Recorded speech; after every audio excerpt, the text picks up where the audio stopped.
कोंढाणे धरणाच्या कामाला 15 वर्षांनंतर पुन्हा सुरुवात झाली आहे। नवी मुंबईला मुबलक पाणी मिळणार आहे। आधी कर्जत तालुक्याला पाणी द्या, नंतर नवी मुंबईला प्रकल्पग्रस्तांनी ही मागणी केली आहे। लघु पाटबंधारे घोटाळ्यात अडकलेल्या कर्जत तालुक्यातील कोंढाणे धरणाच्या कामाला तब्बल 15 वर्षांनंतर पुन्हा प्रारंभ होतोय। त्यामुळे नवी मुंबईला आता पाणी मिळणार असं चित्र सध्या दिसून येत आहे।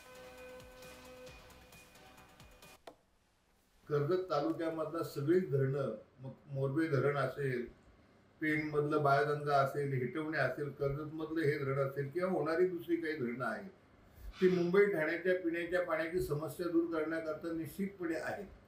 परंतु स्थानिकांचा काही अधिकार आहे की नाही? आमचं धरण आमच्याकरता असावं, उरलेलं पाणी जरूर तुम्ही घ्यावं, परंतु तसं न मानता एका वेगळ्या दृष्टिकोनातून कर्जतवरती राज्य करण्याचं काम, जसं ब्रिटिशांनी भारतावरती राज्य केलं तसं इतर हे दोन जिल्हे मुंबई आणि ठाणे हे आमच्यावरती, नवी मुंबई आमच्यावरती राज्य करतायत आणि आमचं पाणी ते नेत आहेत आणि आम्हाला मात्र पाण्याकरता दुर्भिक्षाला सामोरं जावं लागतंय। यासारखं दुर्दैव आहे। या संदर्भातला अधिकचा तपशील पाहूयात ग्राफिक्सच्या माध्यमातून। 2011 मध्ये कर्जत तालुक्यातील कोंढाणे धरणाचं काम सुरू झालं।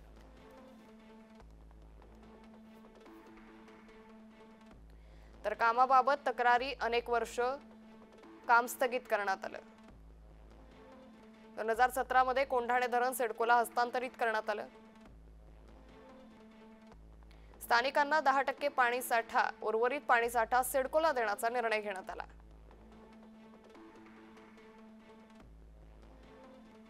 पाचशे हेक्टरहून अधिक जमीन धरणासाठी देणाऱ्या कर्जतवर अन्याय झाल्याचा आरोप करण्यात आला।